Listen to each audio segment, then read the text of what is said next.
My God! Ano na naman kakupalan to? Mga minamahal, hindi ko talaga ma-imagine na aabot sa ganitong punto itong si Bongo na mukhang iiyak na at magmamakaawa na sa taong bayan na samahan ulit itong si Digongyo. So ngayon nga po alam nyo sa totoo lang, hindi ko talaga lubos ma-explain na bakit itong si Bongo naging senador ng bansang Pilipinas. Alam niyo yung ginagawang kilos ni Bongo, hindi to pagpapakita ng pagmamalasakit sa mamamayang Pilipino. Ang ginagawa niya mga minamahal, pinapatunayan niya ang kanyang sarili na isa siyang attack dog.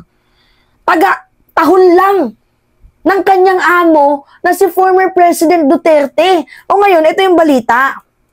Kasi parang umiiyak itong si Senator Bongo na kesyo noon daw, proud na proud daw yung mga Pilipino dito nga po sa war on drugs ni former President Duterte. Kada hearing daw po, standing ovation itong kanyang war on drugs. Tapos ngayon, bakit daw po parang sinisisi pa itong si former President Duterte dito sa kanyang war on drugs? Ikupal ka ba? Noon kasi, nauto ninyo kami.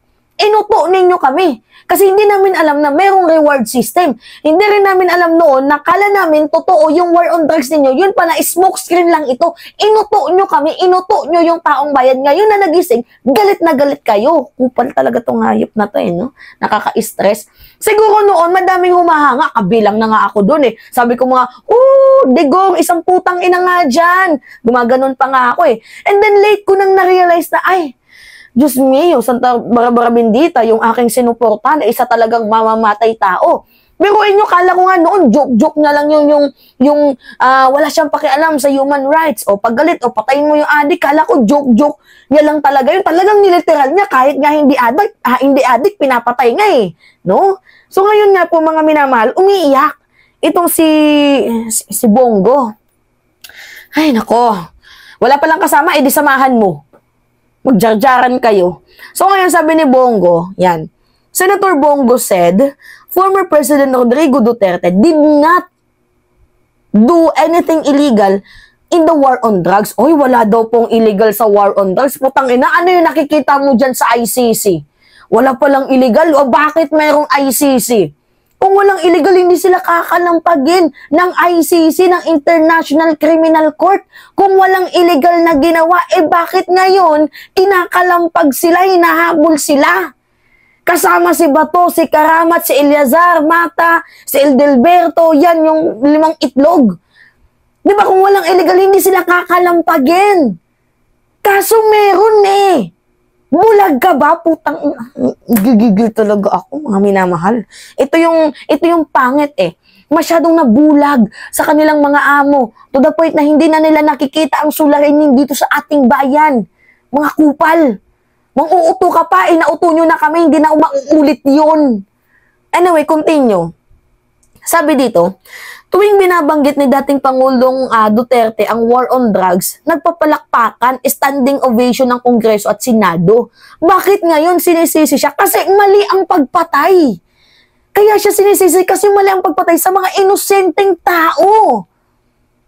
Yung mga pulis na inosente, ginawa ninyong kriminal dahil sa reward money ninyo. Nanggigigil ako. Bakit ngayon mag-isa na lang siya? Yan yung sabi ni Bong, anong mag-isa? Samahan mo. Nandyan si Bato, anong mag-isa? Nandyan si yung kupal na Padilla, anong mag-isa? Ang dami pa ninyo. O si Philip Salvador, nandyan din yung plataforma Peace and Order. Diba? Pero hindi niya kayang i-explain kung ano yun. Hindi niya alam kung paano i-explain kung paano niya maisasagawa yung Peace and Order na yan. Tanginan, tagal mong pinag-isipan na tatakbo yung Peace and Order mo, hindi mo pa napaghandaan. Diyos mio, Santa Barbara Bendita. Anyway, sabi dito, Go said he is ready to attend the Quadcom hearing in the House of Representatives, but the interparliamentary courtesy prevents him from doing so. Uy, gaya-gaya buntot baya. Kinanta na yan noon ni Bato de la Rosa. Ngayon ikakanta mo din. Anong kakupalan yan? Anong kasinungalingan na naman yan? Sabi ni Bato noon, hindi ako dadalo dahil sa interparliamentary courtesy. At yan po yung sabi sa akin ni Chis Escudero. O malaman-laman namin nagsalita si Chis, wala akong sinabing ganun. At wala din naman siyang malalabag kung pupunta siya sa House Quad Committee. Ang problema talaga, ayaw niyang sumama. Yun yung sabi ni Chis, binulatlat siya, bulgar siya eh. Yun yung totoo. Ay.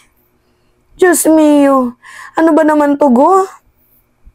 He is willing to file a resolution to investigate the war on drugs in the... ayan, maganda yung ano na yan, yung naisip niya, mga minamahal.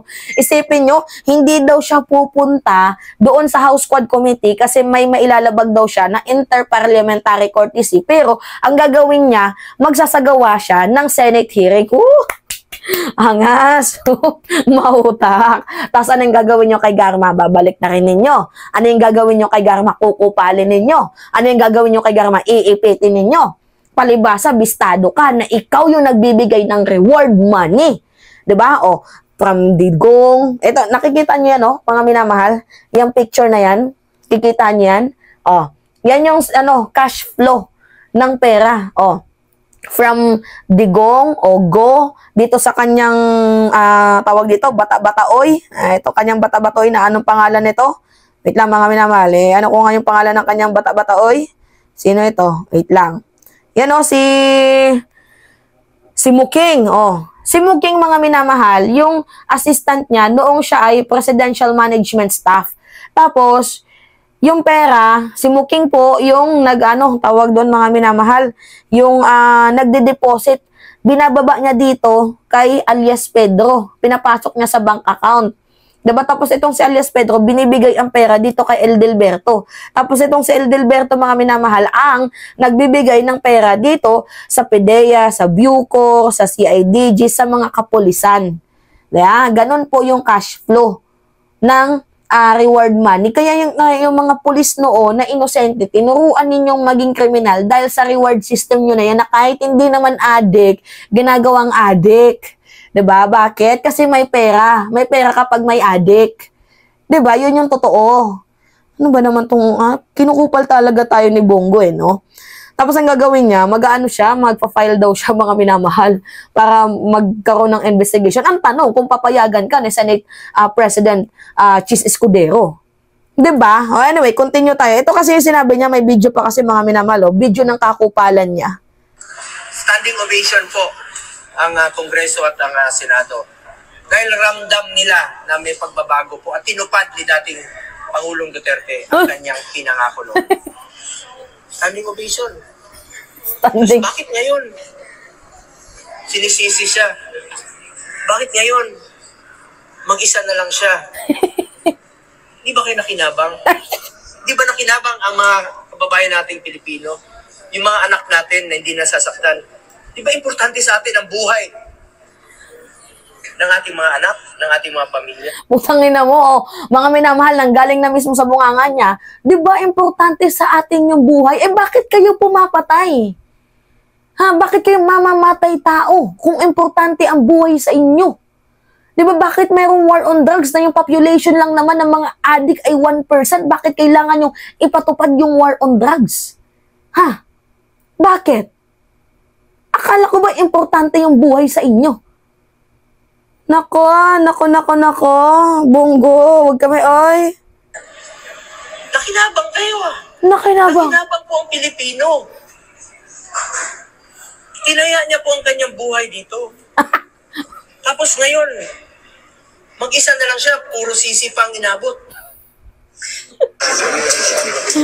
Ang tindi talaga ni Bongo mag-manipulate, mga minamahal. Maangas, kandi po tayawa. Tindi. Sabi niya, tayo na nga daw po yung nakinabang. Parang sa madaling sabi, wala daw po tayong utang na loob, mga minamahal.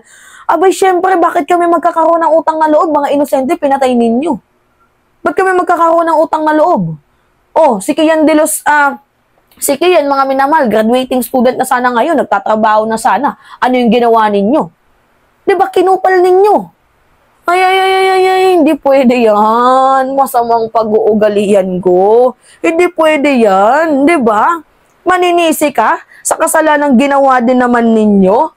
Palibasa, bistado kayo. Palibasa, umiiwas pusoy ka kasi re-electionist ka. Abay, buti na nga lang mga minamahal noon. itong si Go nasa pang-3, tapos ngayon sa panibagong survey ng ng Tanghere, mga minamahal, pang ano na lang siya. Tawag dito, tingnan natin. Pang ilan na lang itong si Kupal Go. Oh, pang 5. Oh, na-down na itong si Go. Di ba? Ano ba, huwag nyo kaming niluloko sa mga plataforma ninyong etos lang. Nakinabang kami yung nakinabang o kayo? Hindi, genuine question. Sino ba yung totoong nakinabang, kami ba o kayo? Dahil yung mga kalaban ninyo sa di umano'y hinihinalang pinagbabawal na gamot ay pinatsibog ninyo. Sino yung totoong nakinabang dito? Sino yung totoong nagmanipula dito? Bakit? May nahuli bang malaking tao sa war on drugs? Bakit? May malaking tao ba na nahuli, mga minamahal? Maliban sa ginawa ninyo kay Dilima? Meron ba? Ha? Si Michael Yang nahuli ba? Oy? Si Baste Duterte nahuli ba? Si Pulong nahuli ba? Ay, kung meron mang malaking tao na nahuli, sino? Wala, kasi puro lahat mga nakatsinelas. Yan na naman tayo sa mga loko-loko na yan. Oy, wag kami. Ngik-ngik nyo bulok. Diba? Kaloka lang kasi, mga minamahal. Kinukupal tayo. Yan yung hindi ko matanggap, yung kinukupal tayo. Nyeta. Anyway, yan po mga minamahal. It's me again, si Mima Alicia nyo, at nagbabalik ulit para sa ating panibagong video. Maraming salamat, mga minamahal.